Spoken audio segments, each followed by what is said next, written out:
What up? It's your boy Baja Daggers, host of the 963 DagrRoom Mix Show and Podcast. Just a little warning, this show may contain some strong language. Bad words! But if you're too young for this, go ask your parents' permission. You know the commandments, honor thy father and thy mother. So, let's get into the show. At that time, no, bro. Because look, I have this thing. I love hip hop. Yeah. I don't know if you can tell by the way I'm getting excited. So I visited, and it sucks, but I visited because I haven't been able to visit where all my favorite rappers in times past were born. So I visited where they've reached, where they went back to the father. Yeah. So I've seen the street Biggie got shot on, bro. That street was too open, bro. It was too open. That had to been a setup. Well, they said there was crowded. It was like crowded right there. Yeah, and then there's that. There was the opening, club openings right there and stuff like that. There was just clubs right there, bro. So it could have went both ways. Yeah. It could have went both ways, but like you said, it was a big street. Yeah, he could have. Wide. Yeah, he could have. And supposedly it was at a red light. You know what I I mean? I walked to that red light. Yeah. I walked to that red light, bro, because now there's a Carl's Jr. right there. I walked to that. I purposefully went to that Carl's Jr. to eat, to look at the street, and then I went to the red light, and I'm like, damn. He could have got on, but he couldn't have. Yeah. He would have had to. It was just, but you know what I'm saying. Even where Pac was at, it was like, damn. Cause me and my girl, we go to that's our favorite vacation spot as a family. It's wild. And me, her, and my stepson, we love to go to Vegas because we love circus, and then they got some museums all over the place, places to eat. They got that what is it? That the haunted museum. Do we have that on the list, man? So this day we got there like at 6 in the morning is that day, huh? And I asked the guy, I was like, hey, I'm looking for the Mob Museum, and he gave me a printout of museums, bro. Was it on Tropicana? The Mob Museum? I don't know. I don't think it's there no more. I know the Haunted Museum's right there on Tropicana. No, not on Tropicana. It's on Charleston. Okay. And that's the same one they stored Annabelle, the real dog. Oh, I'm not going. Yeah, not going there. Not going there. That's exactly it. I wanted to go to the neon sign museum, bro. Hey, I'm a big ass kid. Oh, my brother-in-law used to work there. Yeah? Hey, I want to go there, bro. I used to work right there. They have everything there. They have all kinds of. They was right there next. I think it's on the main street. Yeah, it's on Main. Dude, there's all kinds of old signs there, dude. See, we were gonna go, huh, baby? It's all gated up. Yeah, I wanted to go there. It was all the museums that were there. I wanted to go because I'm a big ass nerd, bro. Yeah. But yeah. So back to the Biggie, and even with Pac, bro, it was like it's crazy. Now Pun could have ate a salad, bro. I hate to say it like that, bro. He could have ate a salad, bro. He could have fucking went on a diet, something, G. But when you're that big and that's all you know, yeah, I mean, that's all you know. Yeah, I understand struggling with some. You want to leave alone, but you can't. I know that struggle, bro, because and just like anything else, it's an addiction. Food is an addiction. It can be, one of the worst ones. You know what I mean? Yeah. It's bad. You know what I mean? Because we need food. You know, we need to survive. Yeah. But we don't. We can't. It's a sin to actually eat that much. Yeah, eating that much, going too far is it's a destructive path. You're gonna destroy yourself. Exactly. And it's funny because Pun was a light to the world, but the Bible says something about a man like that. So how could a man that's not good to himself be good to other people? Exactly. And it's like, damn, bro, like that right there. But yeah, so the Punisher, that's the only person who's I haven't been able to visit neither where he was born nor where he passed. Yeah, no far yeah. And then Nas, I obviously Nas still running around. I haven't been able to get to a concert with him so I can see him. And Ghostface. I love Ghostface, bro. He's an exquisite storyteller. Even though he says it in the weirdest way, Cinnamon Coast Crunch. But you know what I'm saying? He's the one that brought out Amy Winehouse. Yeah? Amy Winehouse, they had this oh, I know the song. Yeah, the song together. Yeah. Oh man, when I first heard that, him, and then I got her on the hook, I was on the radio in Vegas, so I was coming home from work and I heard it, and I was like, yeah. What is this?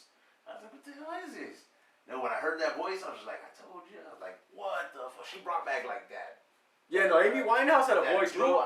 That doo-wop style. I was like, wow, dude. Like, all right. I know the song. And like, that would have been an honor to work with her. Yeah. To do any type of music with her. And Nate Dogg. Oh, man. You know what I mean? Nate Dogg. I would love to work with Nate Dogg. Nate Dogg's very mama live up the street. Yeah? Yeah, bro. You'd be surprised how many of these. Because this is what happened. And I learned this watching, it was some documentary, but MCA was walking his dog. You know in Riverside where, what is that exit? Central. Yeah. Okay, you know when you get off on Central and then you drive up that hill? Central, what's Central? It's right. It's right. It's at the off the 215. Okay, yeah. And you get off. You make a right. You know how Canyon Crest. Right before Canyon Crest. Yeah. That hill that goes. Even he was walking through that area right there, Canyon Crest and all that. Yeah. And he's like, a lot of us got money and moved out this way. Ice Cube's people. My boy know Ice Cube's people, and they were in San Bernardino. That's why Snoop moved to Chino. Yeah, and Snoop's in Chino. Dude. And it's crazy because a lot of these people are out here, and then they have dealings with people out here. Exactly. I remember, I don't know if you know who Crooked Eye is, right? Yeah. But I love Crooked Eye. I was walking one 4th of July after I was done street teaching. Yeah. I was walking through the Bernalillo Valley Mall, and I'm looking at him, and he's looking at me, but I guess he could tell in my face that it was not ill intent. Yeah. Because he's looking at me like he wants to say it, but he don't want to say it. Because I'm like, that's me. yeah, like that. And I'm like, I tap the people I'm on, like, yo, that's Crooked Eye. And they listen to like fucking West Coast rap, so they're like, they're not that kind, like, like super gangster rap. Yeah. They're like, who's that? I'm like, that's Crooked Eye. You don't know Crooked Eye? You know him? Yeah. Go over there and ask him for a picture. But then I seen he was with his son, and I'm like, he heard Crooked Eye, because that's when he looked back with that smile, like, yeah. I'm like, man, I don't want to bother him with his son, but that's Crooked Eye. And then we kept walking and going about our day. There's this I don't know, like jumper thing out in Ontario. Yes. My cousin went to take her daughter, that little birthday party over there. Yeah. Kendrick was there. Oh, word? Kendrick's mom live in Eastvale. Yeah. Yeah. Right there. His mama live in Eastvale. I mean, so that's what I guess that's what they're doing. I guess it was his daughter's birthday too, whatever. So they had those. Yeah. Yeah, it was crazy, man. And he said he was just like anybody else. Oh yeah, no, Kendrick. You could see his demeanor. He's very humble. Because Kendrick is one of the greatest rappers of all time. Yes, he is. Him, like you said, they got me on camera saying this again. Him and Drake and my personal favorite of that generation, J. Cole. Hey, they did. J. Cole. J. Man. Cole J. Cole is cold, man. Yeah, J. Cole is something else, man. But let me see. Top 5 favorite albums. Top 5 favorite albums.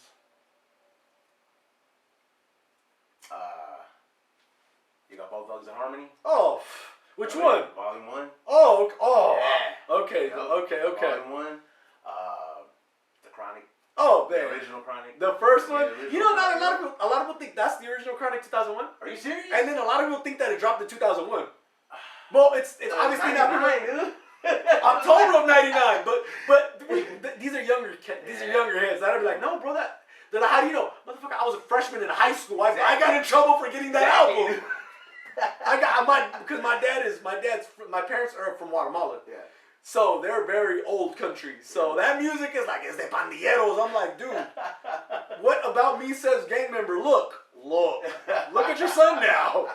This is your child. See, when that came out, the Chronic 2001, that's when I started getting into gangster scenes. Oh, okay, That's when I started trying to be, I had the big pants, big old size 52 Ben Davis and stuff like that. Yeah, dude. I want a pair of Ben Davis. I was a extra large shirt, but my shirts I got like 3X. You know what I mean? I wanted to hang out, it had the creases all up in them and stuff like that. I was not allowed. I was not afforded nor allowed that opportunity. Yeah, my stepdad got mad. My stepdad got real mad. My mom's like, "Why you just growing up with the times?" So my mom was a little bit of my enabler. Yeah, hey, maybe stepdad was looking out for you. Yeah, I did get in trouble doing all that. Yeah, hey, but because I wasn't afforded baggy clothes till about 11th grade when I got my own job. Yeah. Then my dad was like, well, yeah. I mean. So, that goes with the upbringing. That goes with the upbringing too. My stepdad got locked up, stuff like that, and I had to step up. Mm-hmm. And I stepped up so much that when one of my sisters got married, dude, she asked me to be the one to walk her down the aisle. Hey, that's beautiful. Give her away, and I was like, it was an honor to do that, And they all seen the struggle I went through, right, between the gangs and stuff like that. Then, stepping back from that, we're starting to work to help my mom with the rent and stuff like that because it was hard. I have 12 brothers and sisters. 7 of them are from my dad and my stepmom, and I have 4 sisters on my mom's side. And I had to step up. I had to protect my sisters. Right. It was just me, them, and my mom. So I had to be the actual man of the house. Yeah, you had to be in the tail of the man of the house. Yeah, dude. So growing up as a gangster and doing all that is trip, man. Nobody fucked with my sisters, and every single one of their men felt me. But if they went back to them, that's on you. At that point, hey, on that. You know what I mean? I did help. You went back, so now I gotta step back. Yeah, now it's, you know what I'm saying? You know? Right, and that's something that I think, cause I think cause with me it's by no means am I a tough guy, but people say I got a mean face. I'm like, bro, really?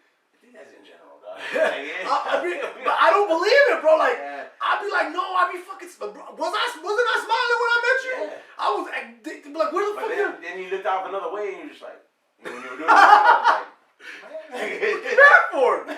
we were just talking, huh? He's like, it was cool too. It's like, then I look up and smile again. Hey. Did I do? Yeah. No, it's never you. Right. It's never you. It's that ASN. It's that ASN that they hand me that makes me be like, just please. You know what I'm saying? Yeah, don't get me wrong, dude. I get that too. Yeah. Damn. You know? And it's funny. I be telling my girl, I don't hate my job. No.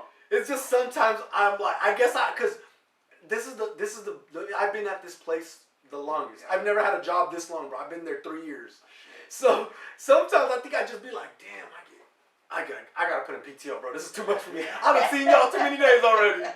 But the fact that I've lasted long enough to have PTO amazes me. Exactly. Amazes the shit out of me. You feel me? With me, it's been 6 years since I had a job. Yeah. Yeah, it's been a while. Man. Well, I had a little issue, spell back 6 months ago. Okay. I've been clean for 6 months now. Okay. So I had a little drug issue, something like that for a while. God left me homeless, but I think I needed to go do that. I mean, it's something I had to go through to actually portray it in my music. You really feel the pain now. And this is the longest. This is the first job I've had in 6 years, dude. Yeah. That's the longest I actually went without working. Yeah. And yeah, it's crazy. But I made my money doing side hustles. I'm a mechanic. I cut hair. I'm a barber. Yeah. So I made my money. I was never begging for money, but I was homeless. I was a drug addict. Okay. But I was able to pick myself up out of that, by the graces of God and my mom's help and my sister. When I got to my sister's house, my mom lives with my sister, so when I got to my sister's house, I knocked on the door. My sister came out. My mom came out. She went and called my sister. My sister looked at me. She goes, "Go in the shower. Don't come out of the restroom. Don't touch nothing until I get back." 15 minutes later, she came back with some clothes and all that stuff for me. You know what I mean? And I've been doing right ever since. All praises. Before I can even do anything for them. And now look at you. Yeah. And it's funny because I rejoice over the little steps, right? Because I was in a similar situation. I was just I'm just not an addict. Yeah. You know what I'm saying? What I struggle is with smoking bud. Yeah. You know what I'm saying? So it's a balance. Yeah. Right. So, but my struggle was different. I had left somebody a woman that was no good for me. Yeah. So when I left her, I went to go first. I was renting a room. Yeah. That didn't work out. I went back to my parents' house. Whole time I'm at the job. Yeah. Whole time. So when I got to my parents' house, my dad was like, he looked at me different. He's like, "You're a little more responsible, so this was gonna happen. You're gonna borrow this car, go to work, come home." I was like, and then I'm like, "Well, what about?" And then the dude used the support driver, my boy that the dude you see me talking to, right? Yeah. He's like, "That's the bro." My dad was here. That's the only person's house you're allowed to go to. I mind you, I'm in my late 30s in this book. Yeah. But because this dude right here, he helped me through this thing. He would give me a ride home. He would always give me a ride home. He wouldn't let me go hungry. Like when days when all I had was either rent or food, he looked out for me. You feel me? So with that being said, my dad always saw that with him. So literally, like if you go anywhere, that's the only person I want to hear come out your mouth. I was at Marcelo's house. Other than that, these fools ain't real around you. So.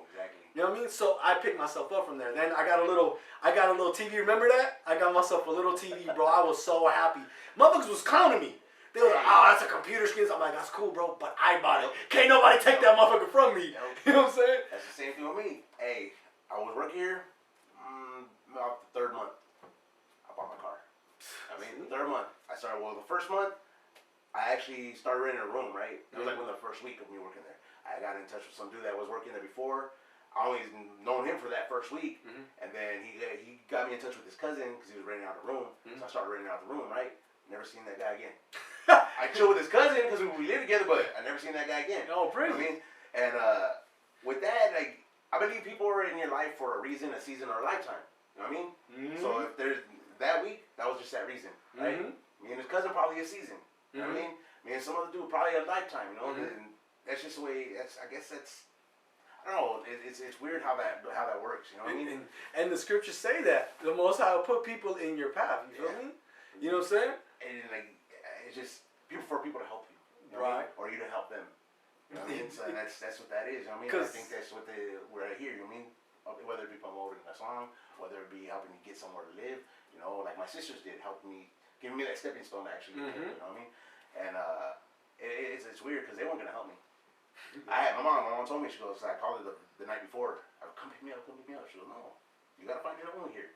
Because if I go pick you up, it's gonna be too easy for you. You know what I mean? Yeah. So you gotta find your way here, and then I'll help you. I was like, all right. So that's what I did. You found your way. Yeah. You found your way. And dude, when I bought the car, I dropped 4 G's on that car. Yeah. You know what I mean, yeah, I had it, dude. There you go. You know what I mean, it felt so good. Like you said, that TV, dude. Yeah. Dude, when I bought my TV, little 30-inch TV, 30-inch TV, I was like, you know, it had Roku on the thing. My shit does too, bro. Hey, I still got the. Hey, bro, you see how far I've come, and I still got the TV, babe. Hey. That's That's his award, you know. That's his trophy. Yeah, it really is. That's your accomplishment, and it feels so good to actually do that. To have that little ass TV, because the homie was like, "Oh man, you could have, but you didn't." But I got this though, right? Exactly. I remember that day because I had got myself a little bucket. Remember my Honda? I had a little bucket, bro, and I remember the homegirl braided my hair, and I was chilling. And my cousin, I ain't even my homegirl, my cousin. Her baby daddy's my homeboy, but I was calling him my cousin. Strange situation, but. I was with him, I'm like, yeah, where should I get a TV? We're all looking at Walmart. I'm like, ooh, look. He's like, I was little, but fuck it, bro. How long you been at your dad's house? I'm like, I don't know. Then buy that little one, and if you're there longer, buy a bigger one. Exactly. Took off when I got the little TVs, and I got a little Xbox, bro. Hey, That's my next purchase. I'm gonna get probably a PS5, you know, because my son comes and visits me every other weekend. Right. He gets bored a little bit, you know what I mean? Right. Sometimes I don't have the money to actually take him somewhere. Like next week we're going to Knott's. Hey, all praises. So that's cool. But what about the next week? He's gonna be bored. I gotta buy Christmas presents, stuff like that. You know, so I gotta spend for that. I'm not gonna have money to take him somewhere. You know what I mean? So I want him to be able to actually come to the pad, you know, kick off his shoes, grab the remote control, go on Mortal Kombat, something, you know, something like that. You know? Yeah, dude. And it's funny do you answer the following question? Xbox or PlayStation? Yeah, PlayStation. I'm an Xbox guy. The last console I've ever played was a PlayStation 1. Word? The very first PlayStation came out, dude. So I was playing Metal Gear Solid. Oh man, that's my game. On PlayStation. Metal Gear's my shit. And it's funny, right? Because look, I have every Xbox except I got Xbox. The Xbox. Yep. I got the Xbox 360, and then I got the One. I might get the S eventually. 360. I still have the 360, bro. I have the 360 upstairs. No, not the Red Ring of Death. And I bought it from these smokers that used to work at my job. They would rebuild them. Yeah. So he would buy and then refurbish them. And I'm like, damn. He's all, give me $100. I'll give you that in 4 games. I'm like, but is it gonna work, bro? Verbatim. I'm like, is it gonna work? He's like, hey, homie, you're working with me. So if it doesn't work, bring it back to work. Say less, bro. Say less. I pulled up to his pad. That's how I knew he was a smoker. He lived in the back of somebody's pad, in a shack. But he brought me in the room. He's like, boom. He came out. I'm like, all right. And bro, it works to this day. The tray gets stuck sometimes, but I've been knowing how to fix that. You feel me? I know how to pop that in place. I'm not worried about that. But I'm an Xbox guy. Let me see. So, let's revisit the question. So, your top 5 favorite albums, right? Top 5 favorite albums. Yeah, like I said, The Chronic. Right. You know, The Chronic, One Thugs and Harmony, Angelic. Okay, I like that one. There's one from Ritz. He's off of Strange Music? Yeah. Strange. So, it's Life and Time of Johnny Valiant. I've seen the album. I've never actually listened to it. Ritz is just, you feel it. Right. You know, he even says it in one of his skits in one of the albums. He's like, go write me another fucking sad song. You know what I mean? Get that out of my face. You know, that's his executive producer telling him. You know what I mean? And dude, like the music that he portrays, I can actually relate to. So I like doing music that I like listening to music that I can relate to. Okay. You know, whether it be gangster, whether it be that. You know what I mean? But maybe Slim Shady LP. Okay, Eminem. that's a great album. Old school Eminem. Not new school Eminem so much, but old school. That one right there. That Eminem right there was the good Eminem. And so that's 4 right there. No man, I don't really listen to albums. I listen to songs. Yeah. It's kind of hard to know. For me to come up with a top 5 list of songs, I'd be here all day, bro. Yeah. Because, because I would think when I say songs, I'm thinking about genres now, not just if you think album. album. That's album too. I'm thinking of genre. Oh, okay. Albums too. So if you want to go that route, then yeah, it'd be damn. That's crazy. It gets difficult, right? Now I gotta put them all together. Because like if I give you my 5 favorite songs, I would have to say number 1 is "Sky's the Limit" by Biggie. Yes. Number 2, well, ironic. Number 2 is "Everyday Struggle" by Biggie. Okay, well my 5th one's "Life After Death." Okay, that album. Yeah.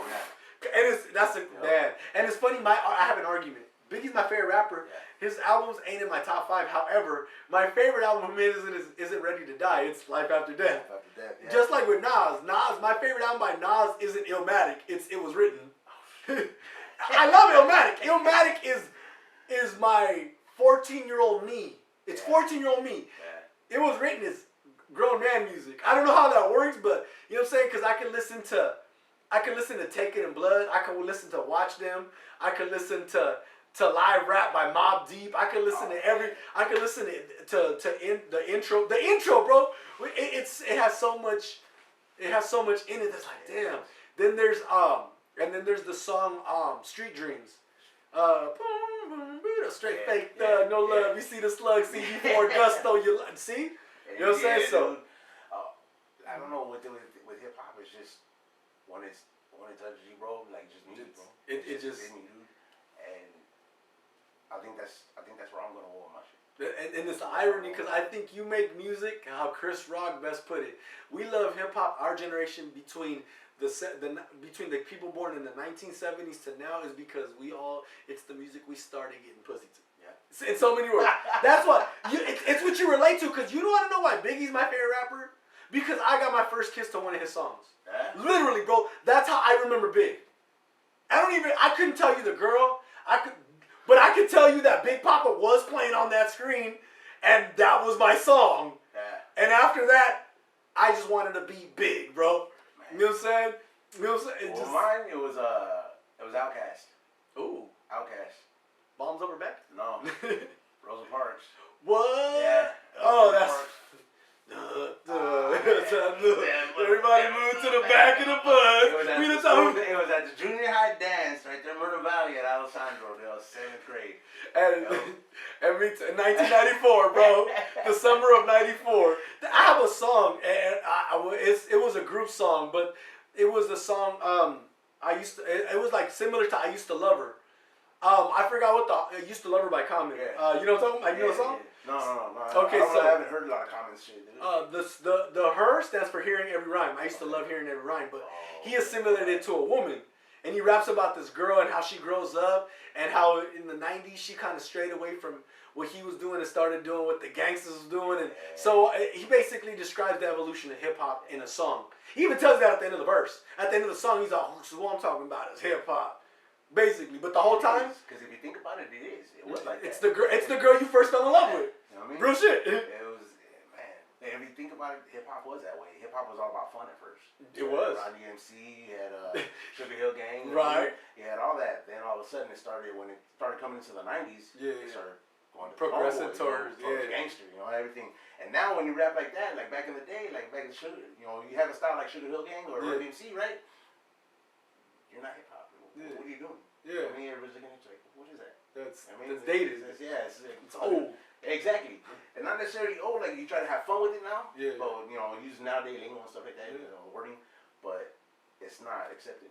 Everybody wants pain in hip hop. Everyone wants that gangster. Everyone wants that death, that shaking ass, It's weird. And it's destructive to our people. It is. It really is, dude.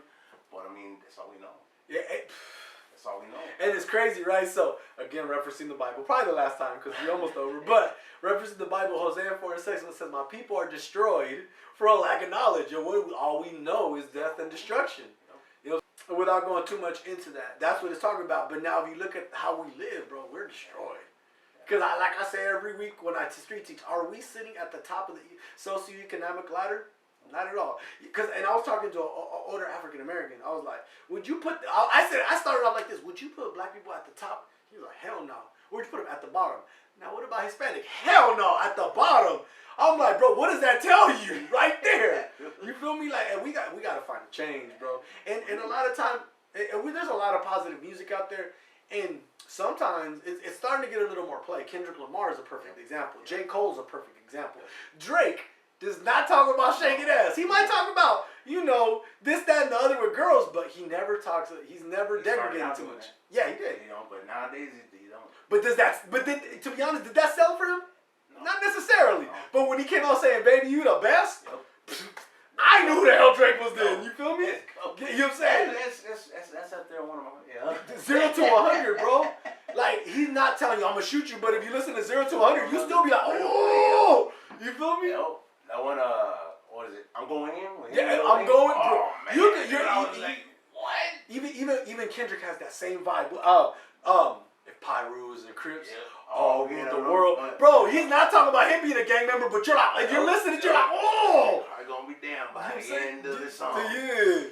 But, let me see. So, before we finish, how much we got left? Or we're over? Over. Okay.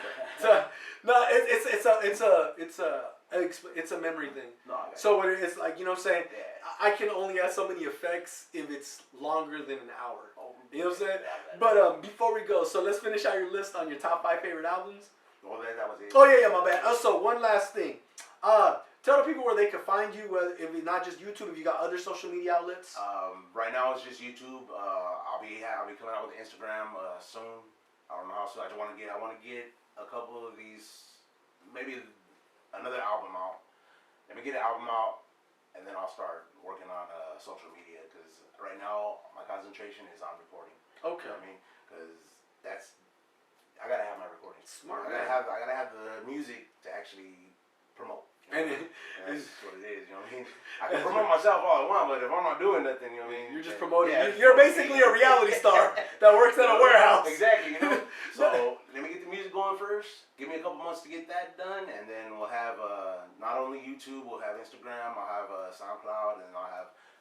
I'm gonna be copywritten. You know, that's already my music copywritten to BMI. Mm-hmm. So that's gonna be taken off in a little bit, get it all published. So once it's all published, it's gonna be, you know, you'll find it on Spotify, you know, Apple Music, all that stuff like that. You know what I mean? But like I said, let me get all this done. I gotta get a lot of these mixes finished first, and then we'll go from there, man. Yeah. So right now, just. Promoting.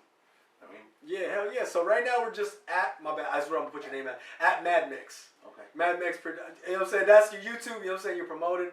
Yeah. And y'all go check the Jake out. He does have a lot of great music. You know, so a lot of good music. You know what I'm saying? You know, everybody knows me, that knows me personally, because a lot of people that watch this know me personally knows my stance on music, so I wouldn't just be stamping somebody for the fuck of me, you feel me? But you know what I'm saying? It's a pleasure having you on here, Gil. I hope to have you more, you know, have you more on here. You know what I'm saying? Yeah. Once you get the project done, you gotta get them back on here. I'll be here, man. You know what I'm saying? To promote. Yep. I'll let people know where they can check out this episode. Oh yeah. Don't worry. I got. I'm gonna send you the link when it's done. Hey, and then you tell me what you're thinking, because it was a great interview. Yeah. Great conversation. Great conversation. We touched a lot. I do go over, but it's not always. It's always when somebody I'm vibing with somebody. If I'm vibing, I gotta keep looking at my girl, because she's the one signaling me like, okay, we're like, you know what I'm saying. But Gil, it's a pleasure, my brother. I love having you here, man. I can't wait to have you back. Can't wait to get the whole project. Hopefully, I'm on the project, but at least you'll hear a song with me and the bro on this, so it's cool. But with that, you know, like, share, comment, subscribe, and shalom, Israel.